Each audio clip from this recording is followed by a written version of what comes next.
Okay, so there's a few things going on here. The first thing we have to do is we have to establish what is the amount that is going to go on the invoice. In other words, what is the net price that's going to be charged to MSF Corporation here? And to do that, we take the list price and we have to adjust it by the trade discount. Now, a 711.2, remember we said that notation comes up a lot when we're invoicing.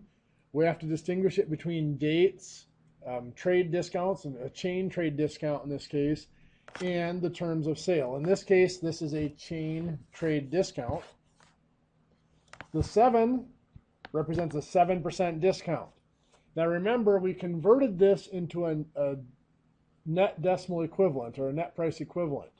And to do that, we took each of those percentages away from 100. So 7 away from 100 leaves 93, and we're going to change that to a decimal, 0.93. Then we're going to multiply by the next percentage. 11% discount, which is what the 11 represents, from 100 would be 89. Again, we turn it into a decimal, so 0.89. Times, there's a third percent here in this discount. That's 2%. From 100 is 98%. So we change it to a decimal of 0.98. And now to get our net decimal equivalent, we're going to multiply those together. So 0.93 times 0.89 times 0.98, which will give us 0.811146. That is the net decimal equivalent.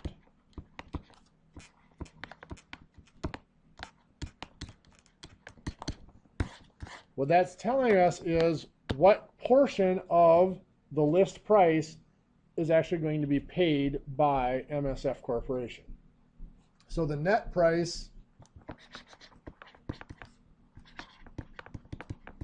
to MSF is going to be that list price of $9,000 times this net decimal equivalent.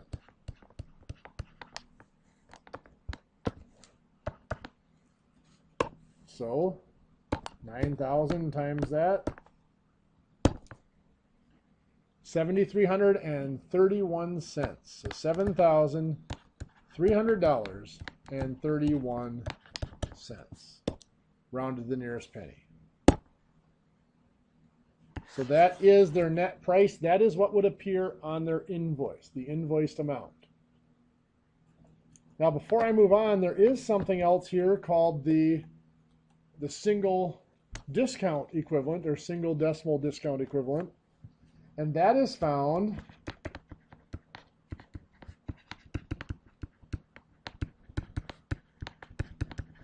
by taking 1 and subtracting the net decimal equivalent.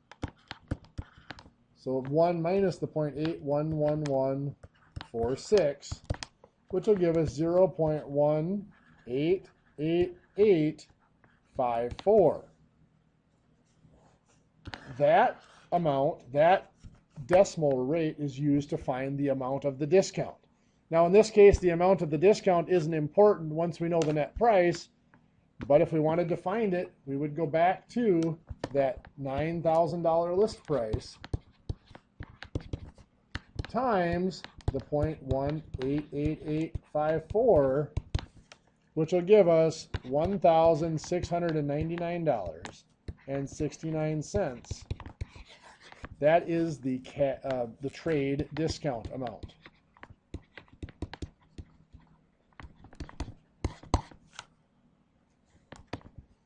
So that is the first portion of the problem, establishing the net price and the trade discount. For the rest of this problem, of course, that net price is really all that matters, the $7,331. The second step off the invoice is establishing first the invoice date, and then the effective invoice date, if there is one, if it's different from the regular date, and then the timelines from there. So the sale was made, or the purchase was made on May 29th.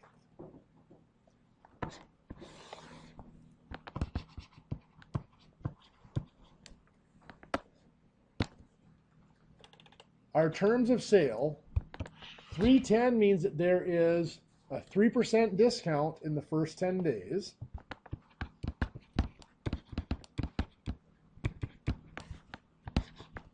And that, remember, was our discount period.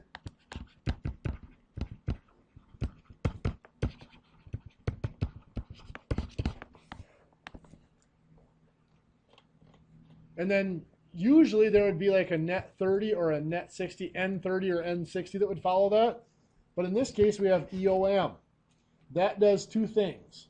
One, the first thing is it changes our effective invoice date. EOM, remember, stands for end of month, which means all of the invoices for the month get batched into the end of the month, unless they're too late in the month that they get put into the next month. Do you remember what our cutoff was? The 26th. So if the invoice occurs after the 26th of the month, it goes into the next month's batch. So this one did occur after the 26th of May. So it does not go into the May batch. It's going to go into the June batch. And so its invoice date is going to be the end of June, or the last day of June. So down here, we're going to alter this date, and it's going to become the last day of June, which will be June 30th. That means the discount period is going to end on July 10th, 10 days after the effective invoice date. And then being end of month, it's going to, the credit period, which is the amount of time you have to pay before they start charging you interest,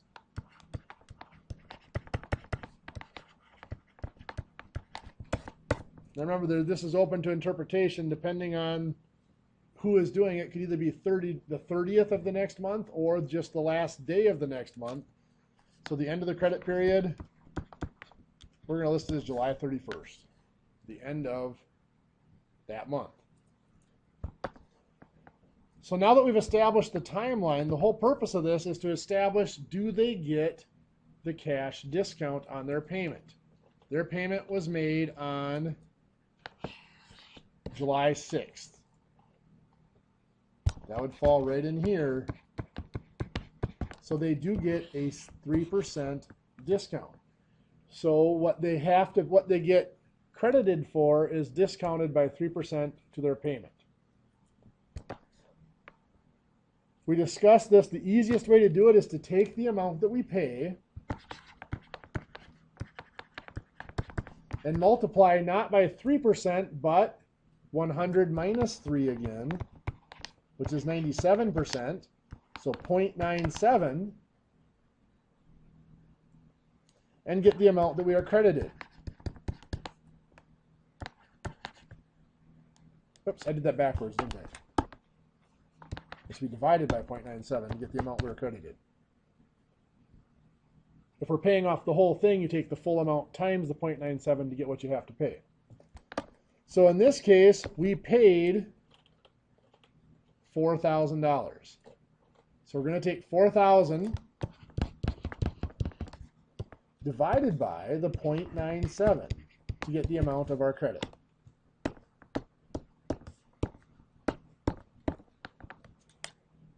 So 4123.71. So the amount of our credit is $4,123.71. Now at this point, I've made a mistake. Can anybody tell me what it is? Okay, very good. Freight. This problem had prepaid freight. $400. That is not included in the $9,000 of the merchandise or the $7,300.31 of the net price. When we make a payment, one of the rules we established is the freight is always paid first. And the second thing is freight never gets a discount. So that $400 of freight should have came out of the $4,000 before we did any sort of a discount. So I've got to cross that off. And from our $4,000 payment, we are going to subtract the $400 of freight, which means only $3,600 is going to be applied to the invoice.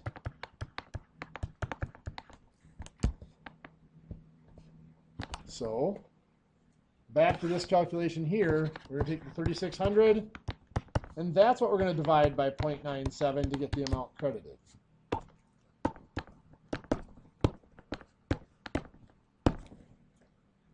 $3,711.34. So $3,711.34 is what is credited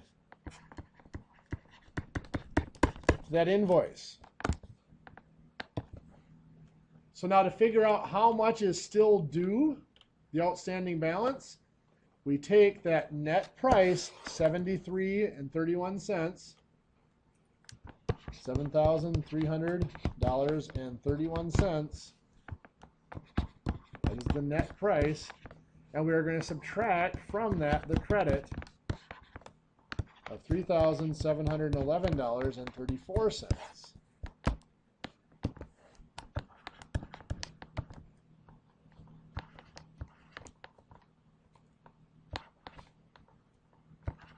So $3,588.97 is the outstanding balance, or it's the balance due by the end of that credit period. So that would be by July 31st.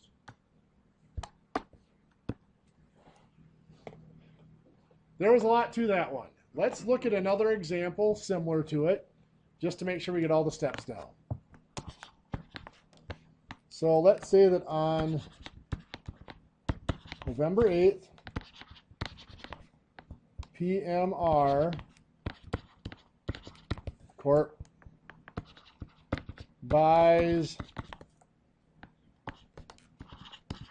$18,000 in merchandise.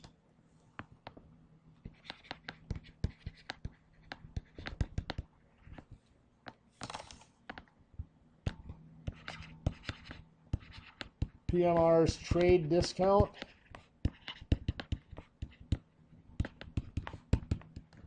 is 12.6,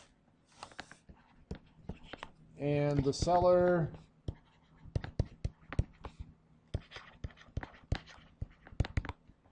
prepaid $600 in shipping costs. In other words, in freight.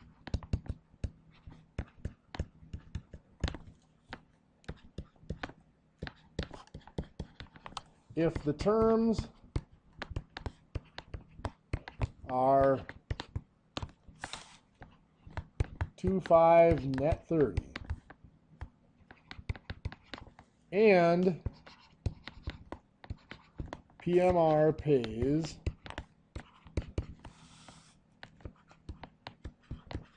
$7,000 on November 12th.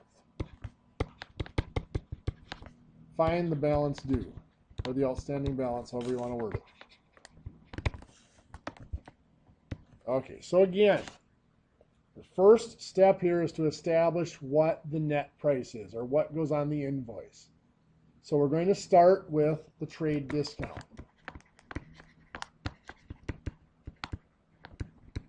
which is the 12.6. So we're going to use that to find our net decimal equivalent. So 100 minus 12 is 88, so 0.88. Times 100 minus 6 is 94, so 0.94. There's only two of them this time in the trade discount, so that's it. 0.88 times 0.94 is 0.8272. That is our net decimal equivalent.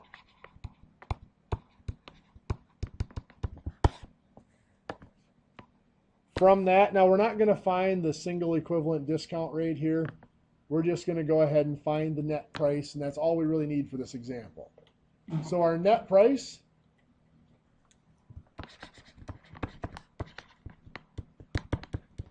is going to be found taking our list price of $18,000 times that net decimal equivalent of 0.8272.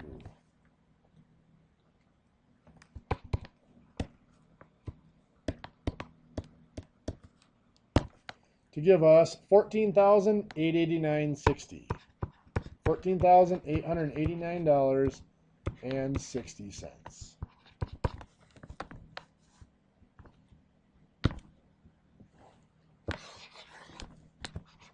That's the net price. That is what goes on the invoice.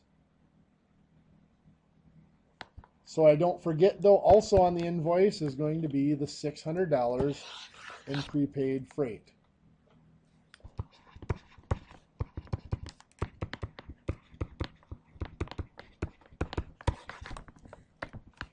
Next, we establish our timeline. The purchase was made on November 8th.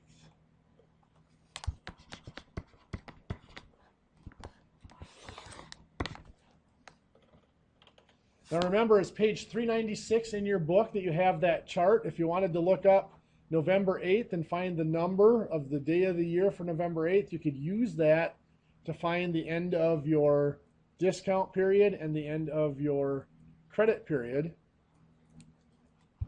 The discount period in our terms of sale is defined by the 2.5. So that is saying 2% discount in the first 5 days. Now there is no end of month EOM or ROG. Remember, our two modifiers that change the invoice date. That isn't here, so the November 8th is going to be our invoice date, our effective invoice date. So 2.5 means we go 5 days from that, which would be November 13th, and anything paid before that date gets a 2% discount. Then it was net 30, which means the net amount is due within 30 days. So since November only has 30 days from November 8th is December 8th. So the bill is due on December 8th. After that day, the credit period ends and the supplier can start charging interest. The payment was made on November 12th, and it was $7,000. So that is subject to the discount. $7,000 November 12th. What's the first thing we have to do with that payment?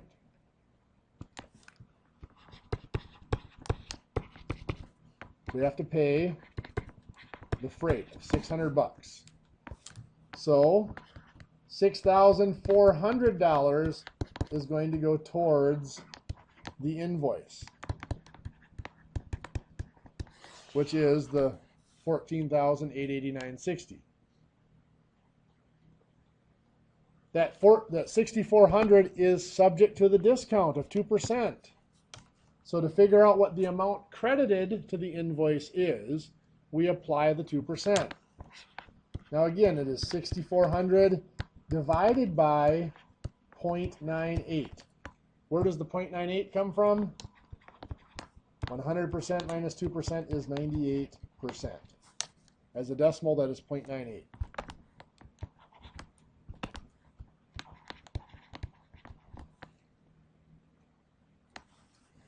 So 6,400 divided by 0.98.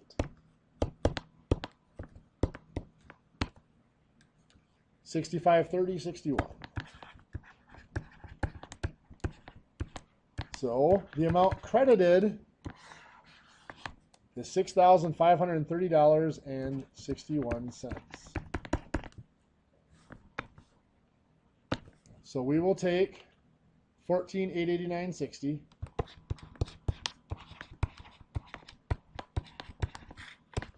minus $6,530.61 to get the amount that is still due.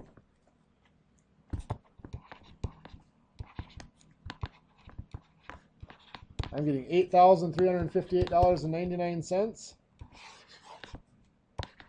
my balance due. Any questions? Those problems are kind of a mouthful, aren't they?